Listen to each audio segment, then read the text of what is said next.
Chris Godinez, licensed professional counselor, also the host of We Need to Talk on every Sunday.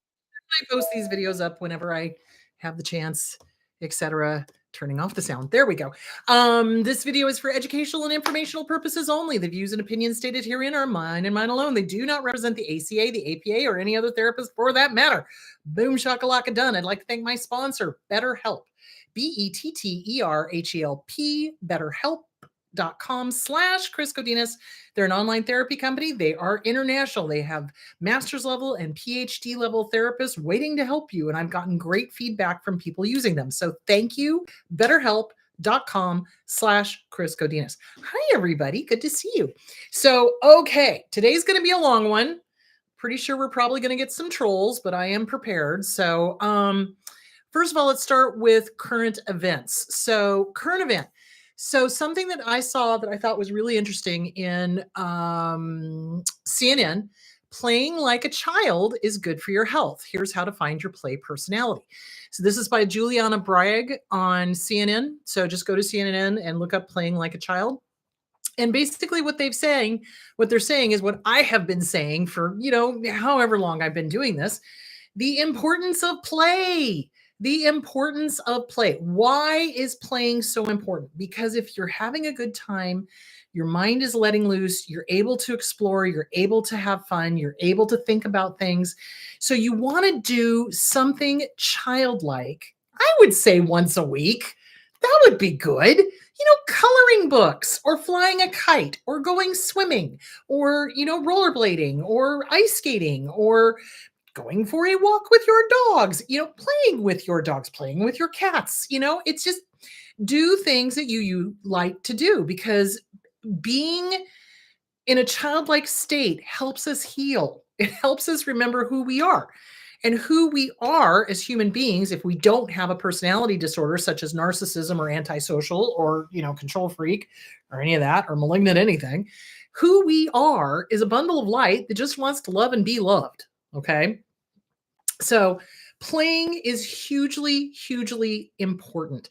And if we had parents that were narcissists, they taught us not to play. I mean, I can't tell you the number of times my dad would interrupt. Remember, we've talked about that. Narcissists love to interrupt kids when they're playing because they know they know that they're stopping their development is what they're doing. And so they would be like, well, this doesn't make sense. This is you're not productive. Okay. So that's where we get that whole, you need to be productive thing from our narcissistic parents. And they would stop us and they would make us go pick up twigs or something stupid like that. So play is hugely, hugely important. It connects you to your inner child. It helps your inner child feel safe and heard. Really important, because how many of us did not get heard by our narcissistic parents? Oh, I don't know. I think that's all of us. Thank you very much. So, okay. So the point being is play is really important. It's really important to our mental health. It's really important to just take a break from being an adult. Now, narcissists do not like play because they don't understand it. They understand it if it aggrandizes them, or if it makes them look good, or if it makes them feel good, and I mean like really feel good, but they don't understand play for the sake of play. They don't get it because they don't have the emotions that we do. And this segues nicely into our little topic. So why are narcissists such hate-filled jelly donuts? I'm not saying jelly donuts are hate-filled. I'm saying narcissists are hate-filled. Jelly donuts should be filled with cherry stuff, cherry or raspberry, maybe blueberry. I don't know. But the point being is narcissists are little hate-filled donuts. They hate everybody.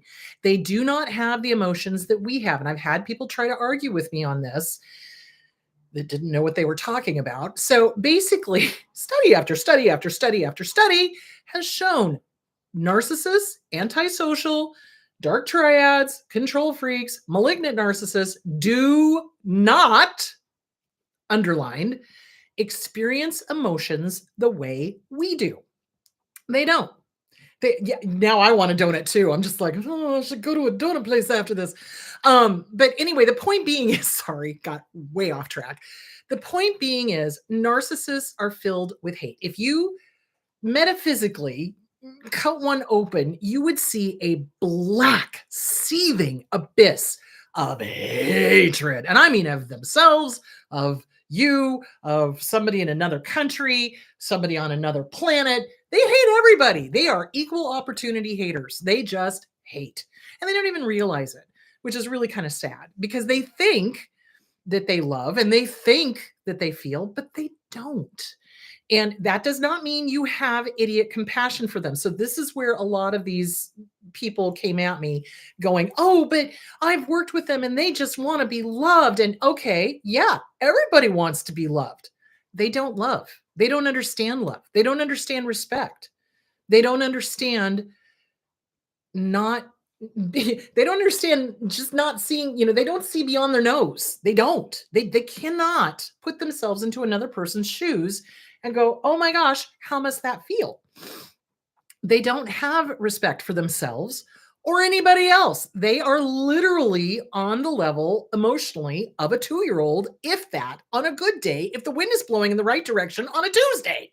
Do you see where I'm going with that? They are incapable of feeling. And take this a little further.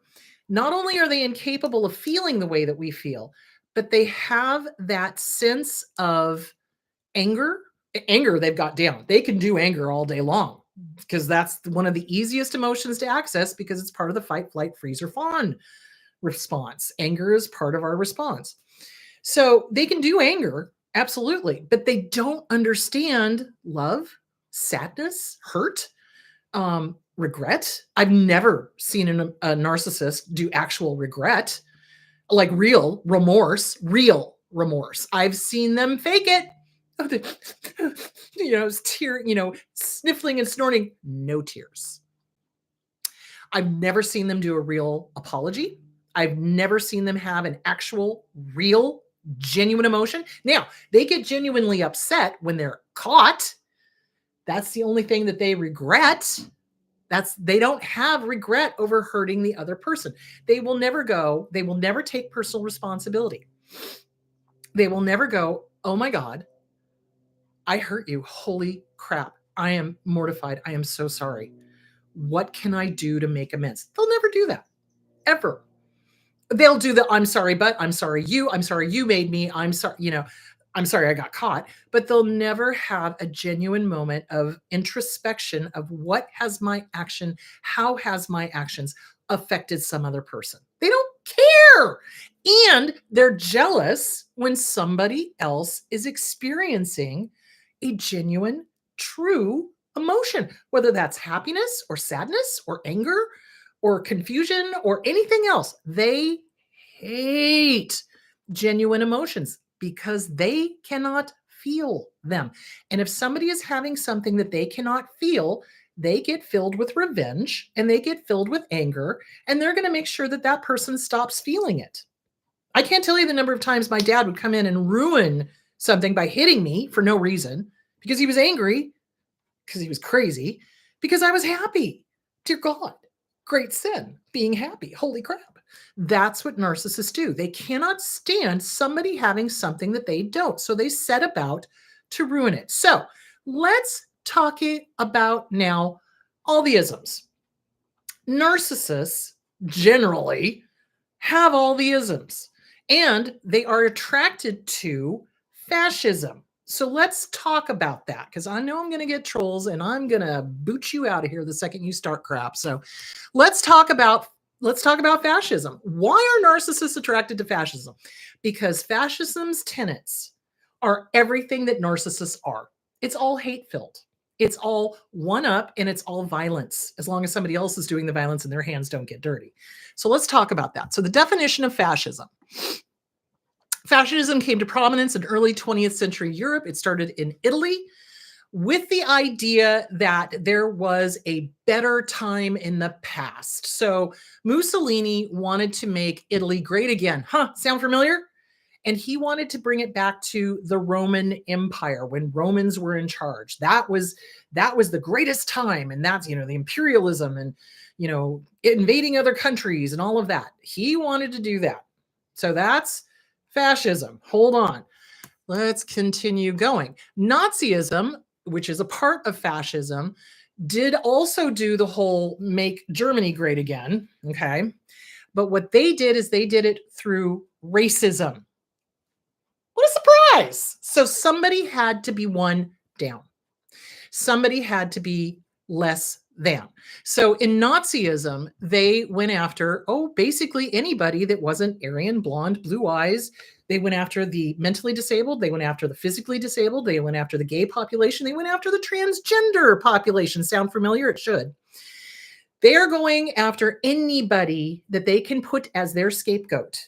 Mussolini did the same thing, okay? In that particular brand of fascism, they did the same thing. If you weren't a pure Italian, if you weren't on board, the other key signifier of fascism is they don't believe that violence to enforce their worldviews is wrong.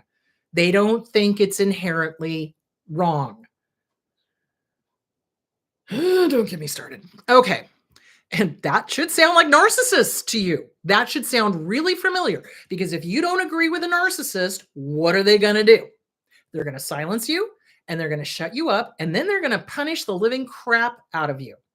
So in 1930s Germany, when Hitler rose to power, he started making the gay population wear pink triangles, and then he would send them off to concentration camps. He made the Jewish population wear the Star of David, and then he would send them off to concentration camps. Transgender were particularly persecuted. Should sound familiar, should sound frightening. Y'all may want to think about that. They would go after them. Now, here's the deal. I have got clients now that are in their 50s and 60s and 70s who got their transgender surgery years ago, decades ago. Going to re-up their passports? Nope. They're putting their original gender on the passports to identify them as transgender. That should send alarm bells out for everyone. Don't get me started. Okay. All right. So fascism, back to fascism. Fascism rejects the worldview that violence is inherently negative or pointless, but rather it views imperialism, political violence, as a means to national rejuvenation. War is a means to national rejuvenation. They advocate for the establishment of a totalitarian one-party state for an economy that's ruled by the government. They want extreme authoritarianism, nationalism marked by a belief in imperialism, Mussolini seeking to return the Roman Empire. It's also centered around other groups. So in other words, the others are the bad guys. The others are the scapegoats. In the case of Nazism, it involved the racial purity and master race, which blended a variant of racism and discrimination against a demonized other. And that meant a whole bunch of other groups. Guys, there is a reason why there's that poem that says first they came for the Romas, otherwise known as gypsies, which is a very derogatory term, but that's what the Nazis called them to make them less than, okay?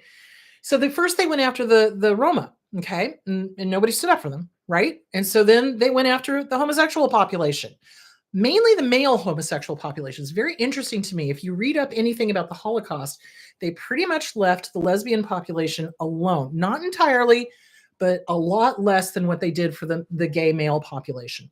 So then they went after the gay male population. Then they started going after the mentally disabled. Then they went after the physically disabled. Then they went after the Jews. And eventually there's going to be nobody left to stand up. That's basically their whole point. They used violence to enforce their political views. Opposition is not allowed. This should sound very familiar. This should sound like your narcissist that you have in your life, whether political or personal. So that is what fascism is in a nutshell. They need a scapegoat. They want the past.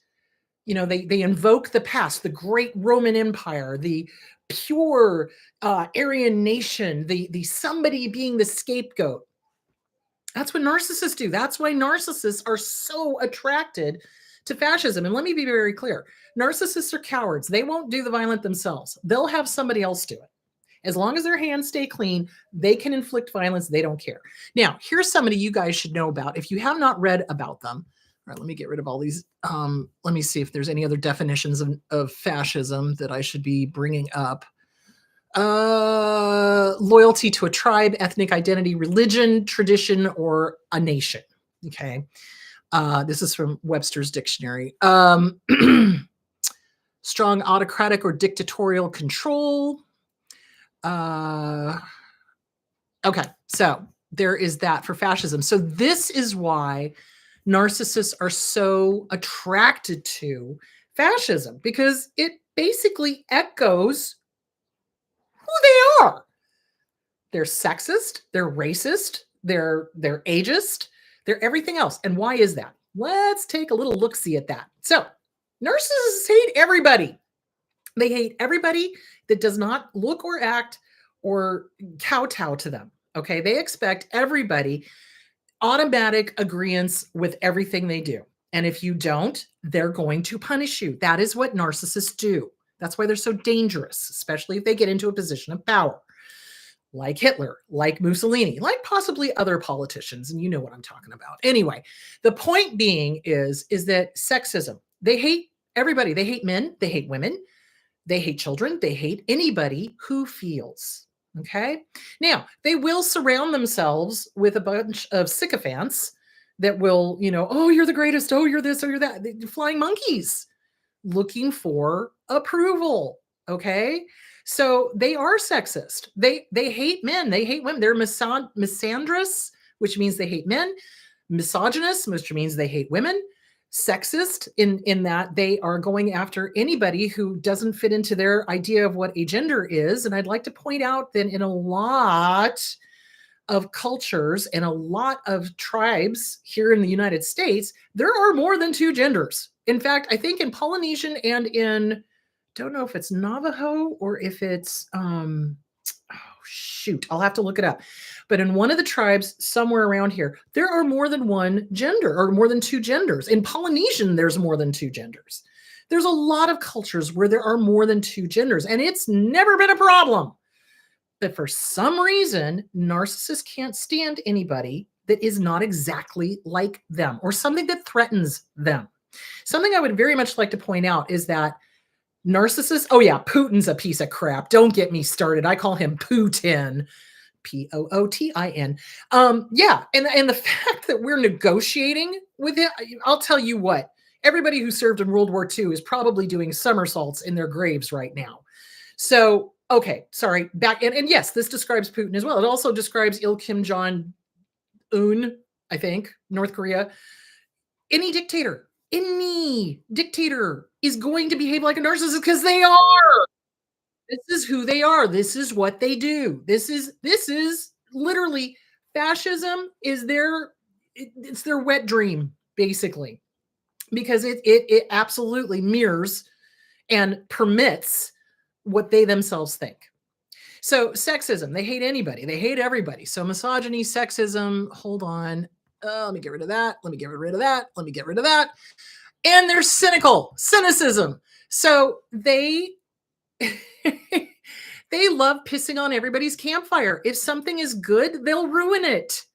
Did I mention that? Did I mention that they will intentionally ruin a good thing? Because they can't stand everybody being happy or equal. Because they have to be one up. They have to be on top. They have to be the winner. Okay? Fascists are cowards. Narcissists are cowards. Anybody who calls a veteran a loser because they got killed during World War II is a coward. I'm sorry. You don't treat veterans the way they're being treated. Money for the veterans is being ripped away from them. They're already committing suicide in droves every day. And now they're taking more money away from the VA. Not like the VA is a great organization anyway, but it's something. And they're taking money away from it. So don't tell me you love the veterans and then you do things to harm the veterans. Don't get me started. Okay. Cynicism. So they're cynical. They piss on everybody's campfire. They absolutely do not like people being equal. That scares the hell out of them because then they're not special. Then they don't get to sit there and feed their little ego and be like, oh, I'm better than everyone else. No, mother clucker, you're not. Oh, which by the way, my shirt says rise and shine. Don't know if you can see this. Rise and shine, mother cluckers. My niece got that for me. Anyway, the point being is that no, you're not. You're not. I'm sorry. Okay, Edith Cavell. I think I started to mention her and then I went off track. Edith Cavell was a nurse in World War I. Now, granted, World War I was World War I, but Kaiser Wilhelm was still a dictator, you know. So Edith Cavell was a Red Cross nurse in World War I who helped everybody. She treated Germans, she treated Belgians, she treated British, whoever she came across, she helped. Okay. She was a British citizen. In 1915, they decided that she was a threat. So what did they do? They put her away in prison for 10 weeks, I think it was, and then they executed her by firing squad. This brought outrage, but this is an example of fascism. Here she was helping people, and yes, she did help people escape. She did. She helped British soldiers, but she also helped civilians get over into safety. Civilians! Civilians! What do you care if it's a civilian? Soldier, okay, kind of, I can kind of see that in warfare, but civilians, children, women, you know, what do you care? So the German High Council, whoever this was, decided to make an example of her and killed her by firing squad. And of course, that caused a huge outrage, uproar, etc. But they did it because they wanted to make an example of her. How dare you? How dare you do a good thing? She was a good woman. If you look up her life, oh man, Edith Cavell. Edith Cavell, look up her life. She was amazing. She was executed at age 49. I wish to God she had lived. I'd love to have seen what she would have done with nursing. She was amazing. Anyway, they killed her because she was helping. And that's what fascists do. That is what narcissists do. They do. They shut down and shut up anybody who opposes them. And if they can't do it personally, they'll send one of their goons to do it, i.e., flying monkeys. So there that is. So cynicism, they're cynical because they don't feel, they don't love, they don't care.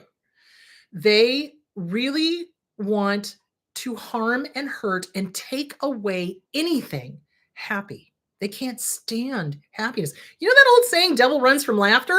Well, devil gets really pissed off when it hears laughter and they want to stop it, or it wants to stop it. I don't know. Anyway, the point being is they're cynical. They ruin birthdays. They ruin anniversaries. They ruin holidays. They ruin people's lives. They do everything they can to hurt, harm, take away. They never give. They're not givers, guys. They're not givers. They take, and they take, and they take, and they take, and they take, and they take, and they only stop when you're dead. Or you've outlived your usefulness to them, because remember, you have no more meaning to them than this chapstick. And as soon as the chapstick is used up, you're as good as gone. They don't care. They don't care. They will lie to you. They will say whatever they think is going to do to get you to do what they want you to do. But the second you start opposing them, oh my dear God, it's going to be ugly. So there that is. All right. So they're cynical. There's cynicism. Their cynicism is disgusting. Racism. Okay. Let's talk about that. Narcissists are racists. Show me a narcissist. I'll show you a racist. Because somebody has to be a scapegoat. Somebody has to be less than. Somebody is always a threat. In case you don't remember, narcissists are always in competition with literally everybody. Okay. And everybody to them is a threat on some level, unless they're a sycophant, they're a flying monkey that's going, oh, you're the greatest, you know? So everyone to them is a threat. Somebody has to be the identified scapegoat. In a narcissist circle, some group has to be the identified scapegoat. Now, the scary thing about when narcissists come into power, like Hitler, like Mussolini, like possibly other politicians, I'm not going to name names because I really don't want to get sued, but you know who I'm talking about.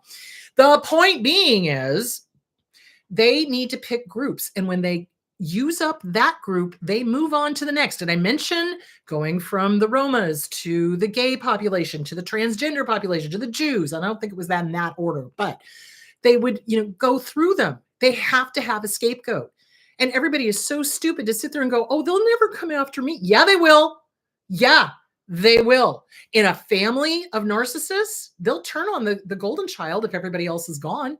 Did I mention that? Have I mentioned that they do that? Have I mentioned they eat their young, metaphorically speaking, emotionally speaking? They will turn on the golden child. They will turn on whoever is left because they have to have a vent for their vitriol. They have to have a vent for their hatred. They're horrible human beings. Sometimes I use the term human being loosely when I talk about them because they just don't even act like human beings. They're hate-filled little jelly donuts. Oh, there I go with the donuts again. Damn it. Anyway, the point being is they hate. That is the one emotion they got down. That is the one emotion they understand. They cannot stand opposition. So in fascism, it is a brutal repression of freedom of speech. The DOJ is sending out letters now to government officials who say anything bad against the government. That should be a red flag, guys. That should be a red flag. I'm pretty sure Thomas Jefferson and Ben Franklin and George Washington and John Adams and everybody else in the Continental Congress of 1776 is probably spinning furiously in their graves. Freedom of speech is our founding of our country. Freedom of religion. That doesn't mean Christianity. That means you have the right to practice whatever religion you see fit to you. Because what happened to the Pilgrims? They were told they couldn't practice their brand of Christianity. They couldn't practice any religion. They couldn't. It had to be the Church of England, which is why they came over to America and decided to start founding this country. And this is why when we did this country, we made sure it was freedom of religion and freedom of speech because King George tried to shut us down and shut us up. So this is where I have a real problem. People need to study history. If you do not study history, you are doomed to repeat the mistakes of the past. And that's exactly what's happening. Now, let's talk about this whole Antifa thing. Okay, you want to know what Antifa stands for? Anti-fascists. That means you do not agree with somebody who is a dictator. You do not agree with somebody who's going to violently and viciously oppose somebody speaking freely or practicing their own religion. Do you see where I'm going with that? That is what Antifa means. So if anybody tries to make Antifa bad, y'all need to school their ass after you do slap therapy on them. Don't get me started. Anyway, the point being is gaslighting. Gaslighting. Narcissistic, fascistic leaders gaslight. They do word salad. They try to make you think up is down, left is right, green is yellow. They gaslight and they count on people not questioning them. Listen, the truth does not mind being questioned. I don't mind when people ask me questions. I will answer. If they ask me stupid questions, though, I get annoyed. But, it's like in a stupid question meeting, they start challenging things that are easily provable. It's like, have you read this book? Did you go to this school and learn this? Hello? But the point being is history tells us what happened and what is going to happen. What is past is prologue. And it's happening and it's terrifying. And if you're not terrified, you're not paying attention. You better pay attention. People think, politics don't affect me. Okay, yeah, they do. Do you want to know what RFK is doing? RFK Jr.? He wants to get rid of serotonin reuptake inhibitors. He wants to get rid of antipsychotics. If you think that we have a mental health crisis now with the homeless, which are mostly severely mentally ill, you just wait until those drugs are outlawed. You want to hear what his BS is? He's saying, they just need to get out into the fresh air. They just need to get out into the fresh air. Now, listen, fresh air is great. I will agree with that. That's wonderful. If you can make that part of mental health rehabilitation, that's wonderful. But here's the truth of things. Fresh air and talk therapy are not going to stop a brain that has got clinical depression from being able to, it's not going to stop the brain from not functioning. Does that make sense? I just think I did a whole bunch of negatives there, but let me try again. So basically, when the brain is unable to keep the feel-good chemicals in there, a serotonin reuptake inhibitor keeps the brain receivers, the serotonin receivers, from sucking the good chemicals out. It keeps the serotonin in the brain longer so that the person actually feels good. Because clinical depression is where the brain dries up of all the feel-good chemicals. You don't feel like getting out of bed. You don't feel like eating. You don't feel like bathing. You don't feel like taking care of yourself. That is clinical depression. Okay. That's not going to get fixed by talk therapy or going out and gardening. It's not. Nor is schizophrenia. Now, I don't know if you've ever seen a floridly psychotic schizophrenic. I have multiple times. When I worked in the homeless shelter, we had a guy who went off his meds. And it was dangerous when he went off his meds because he had command hallucinations. Command hallucinations are when the brain tells the person, oh, this guy over there, they're saying something about you. You need to go over and hit them. You need to go over and do something to them. You need to whatever. So one day during a group session, the guy just flew across the table and started strangling a woman across from him who, quite frankly, hadn't said a word in 4 months. So, it took 6 guys to get him off of her and get him to the hospital and get him stabilized and get him back on his feet, and then he was fine. But you cannot fix schizophrenia with fresh air. That's not gonna happen. You cannot fix clinical severe depressive episodes with fresh air or talk therapy. That's not gonna happen. I could not talk any of my schizophrenics into being sane. I could not convince them that the government wasn't listening to them on their wristwatch. I had a guy who came in and covered his wristwatch in tinfoil so that the government couldn't hear him. And this was back in the day before we had Apple Watches and stuff like that. Well, now they could, but the point being is at the time, not possible. So it just, you know what I'm saying? So it's like, you cannot fix things with fresh air and farming. CBD, okay, it has its place, but it's never going to replace some pharmaceuticals. And you know me, pharmaceuticals are a last line of defense. So if they're a last line of defense, why would you want to get rid of them? Why would you do an investigation into them with the intent of getting rid of them? Because you can't fix it with fresh air and farming. You cannot. So there that is. All right. So racism, they need to have somebody one down. They need to be better than. They need to be able to look down on people and tell them that they're, not as good as kind of thing. Because that's what narcissists do. Narcissists are racist. Narcissists are sexist. Let's get into ageism, shall we? Okay, let's get rid of this one. Agism. Okay. So, ageism. Narcissists hate old. Narcissists are terrified of death. They don't think they're ever going to die because the rules don't apply to them because they tend to be antisocial, the dark giants. So ageism is when you hate somebody who is old, okay? You hate somebody who is maybe dying. So narcissists fight old age tooth and nail. They will not go gently into that long, dark night. They will not. They will rage. It's a poem. Anyway, they don't. They will rage against it. They will fight against it. They will, insist that they are still young, up until the time they die. And they don't ever go peacefully. I have yet to see a narcissist go peacefully. And what I mean by peacefully is accepting, making amends, making it right with whatever their higher power is, and slipping out of this earthly coil peacefully. So my father was homophobic, like nobody's business. Now, generally people who are homophobic probably have some thoughts about being gay, but they just don't want to address them. So they just hate people. Narcissists.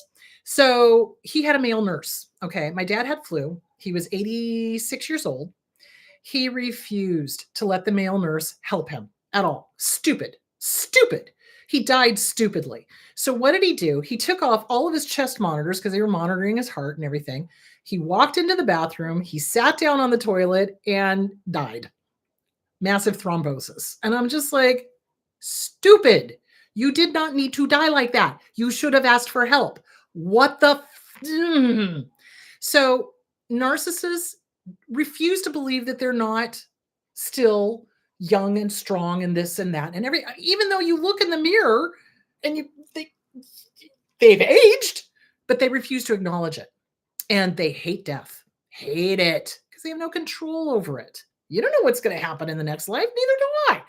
But you can do it one of two ways. You can either accept it because it is a part of life. We live, We're born, we live, we have amazing adventures if we're lucky, and then we die, and you accept it. It's like, I have never had a fear of death, because to me, death should be like an old friend. It's like, oh, there you are. Okay, well, okay, it's been lovely. Thanks. Let's go have fun somewhere else now. That's my attitude. Of course, I'm a Buddhist too, but Christian Buddhist. But the point being is, but I also see narcissists, because my dad was this way, being extremely religious, which you would think would give them comfort. Like, you're gonna go to God. You're gonna get to go hang out with the light. You're gonna go, play with the good guys. That would sound fun to me, but they're terrified because they can't control it.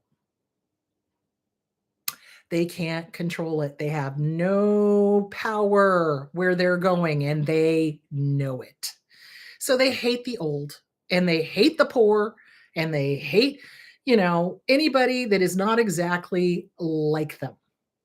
So, and speaking of death, so yes, thank you, Ashley. There's something else I want to say. So recently I had to deal with the daughter of a narcissist who was just, flummoxed. She was just like, why isn't this person in my family allowing themselves to go gently? And we talked about it. And this person was literally with heart congestion failure, insisting that they were going to go to the casino and spend their last $20, but not like a, how do I explain it? Not like a last hurrah kind of thing, but like, situation normal. I'm going to go to the casino and spend my money. And just fighting it and not allowing themselves to just go out peacefully. And it almost seemed, as we were talking, that the narcissist in the family wanted an audience while they died. And they often do. Sometimes they die alone, but a lot of times they want an audience. It's the last drama they're ever going to have. So, and unfortunately, a lot of people, a lot of narcissists, when they do reach that point of dying, they don't change, guys. I cannot impress this on you enough.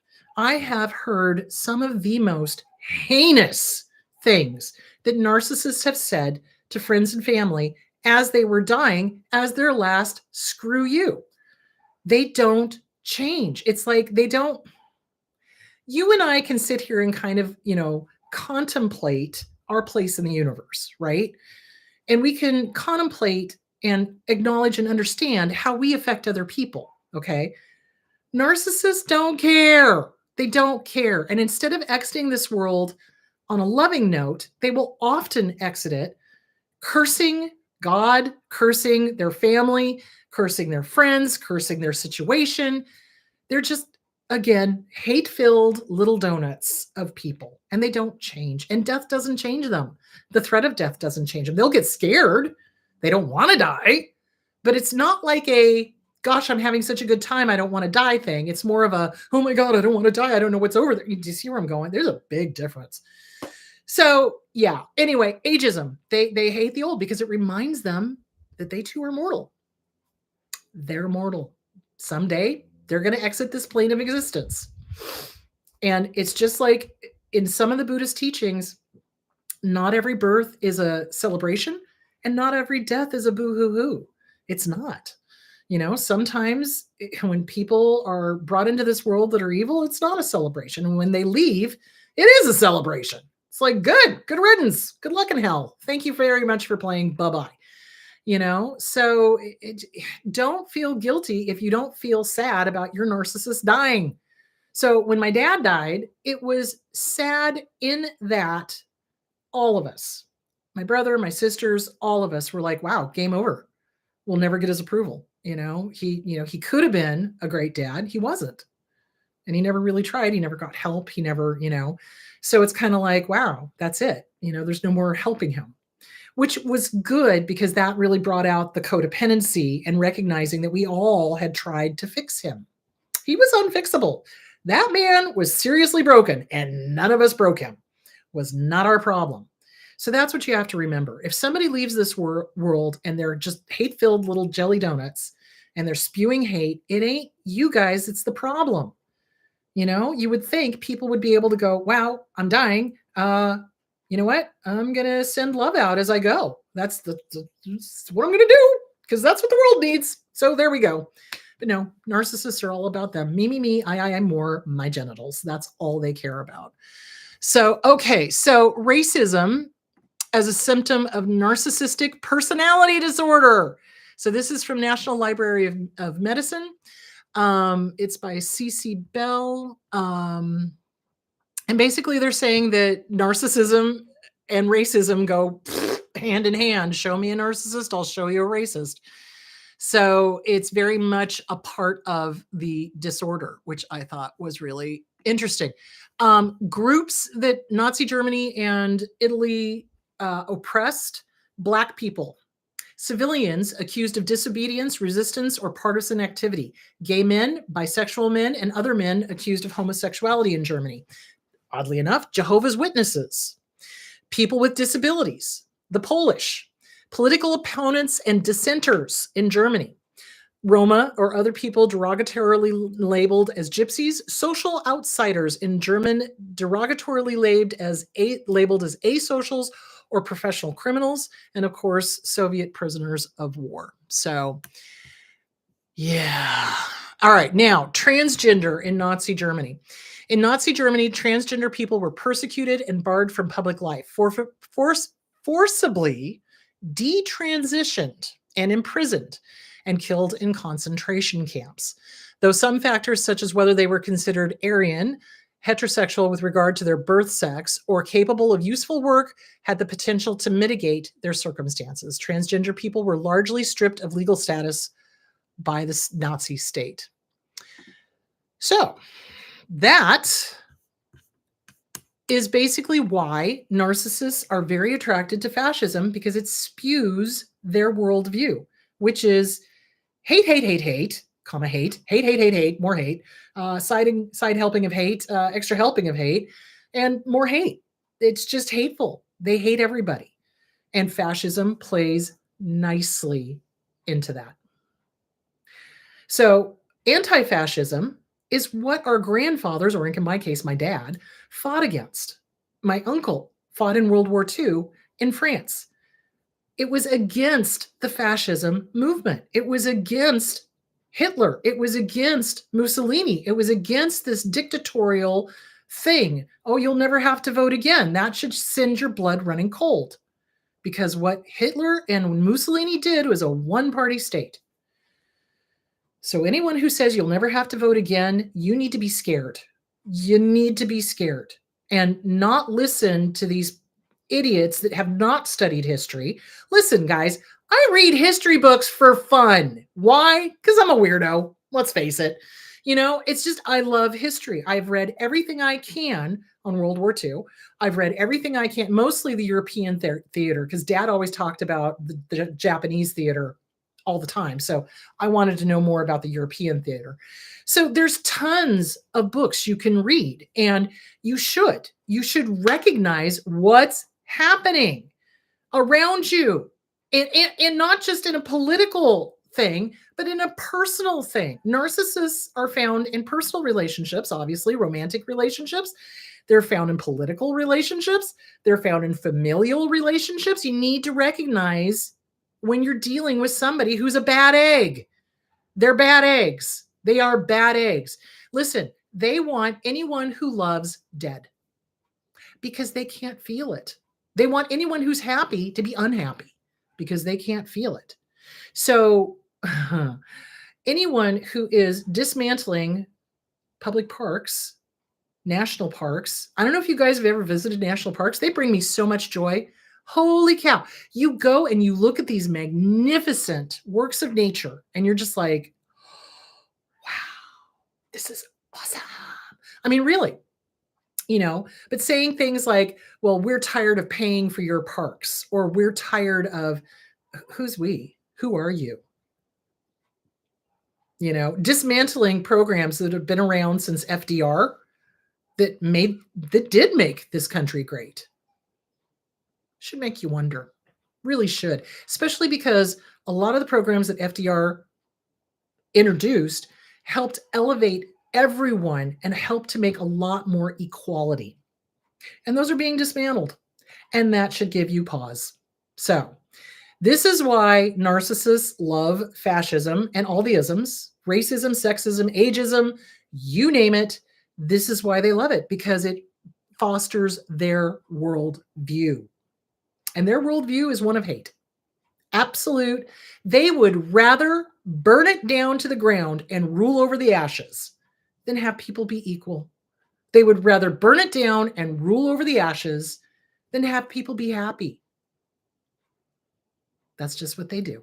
So, anyway, there is that. Let us dive into the questions. Next week, what I'm going to talk about is the crazy making of narcissists, how that really makes us doubt who the hell we are, which is why play is so important to remind us who we are. So we're going to talk about the crazy making of narcissism next week, the gaslighting, the lying, the cheating, the stealing, the whole disrespect, and how to regain who you are through all of that self-doubt. Self-doubt is the number one, I think, obstacle to our healing, because we doubt ourselves. We sit there and, oh my gosh, maybe. No. You know what you know. I want you to be certain. You're going to practice certainty. We're going to go over how to practice certainty, whether you're in a relationship with a narcissist, which you need to get out, by the way, or if you're out of the relationship with a narcissist, that nagging self-doubt is still going to get you. So we're going to talk about all the crazy making. So it's going to be all the crazy making. That's going to be the title of it. So there that is. Okay, let's go to questions. All right. What is the difference between being gaslit into believing you're the problem and actually being a narcissist? Okay, well, narcissists are generally the ones who do gaslighting, because healthy, normal people don't do gaslighting. So narcissists never take responsibility, ever. They cannot, they will not, you cannot make them. So if they're sitting there telling you that you're the problem, you, guns, okay, there's 2 fingers pointed out. There are 6 fingers pointed back at them. You are probably dealing with a narcissist. So gaslighting is generally the realm of narcissists. It is the realm of personality disordered people. It is. Healthy, normal people. Let me say this. Healthy, normal people do not generally engage in gaslighting. They just don't. What's the point? Why are you shirking responsibility? Why are you making this person a scapegoat? That's what's happening. When somebody gaslights you into believing you're the problem, that's scapegoating. That's the realm of a narcissist. That's what narcissists do. They need a scapegoat. They need somebody to blame. So if you're dealing with somebody who's gaslighting, find the nearest exit, get out as quickly as possible, write things down, find a good trauma therapist, recognize what a narcissist does. Oh, mysticism. I forgot to talk about mysticism. Hitler was huge into mysticism. He was very much into the occult. So if you look at communal narcissists are cult leaders, okay? Very much into mysticism, because they have to have a special connection to the higher power that only they can commune with them, and you need to give them all your money and whatever else.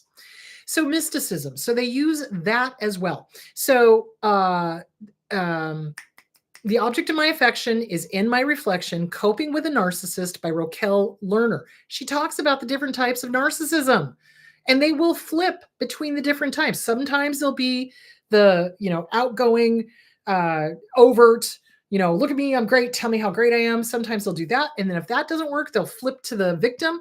Why are you so mean to me? Why are you calling me out on all this stuff? Okay. Or then they'll be the communal narcissist. Oh, I am God. Seriously, Jim Jones basically was doing that. Oh my God.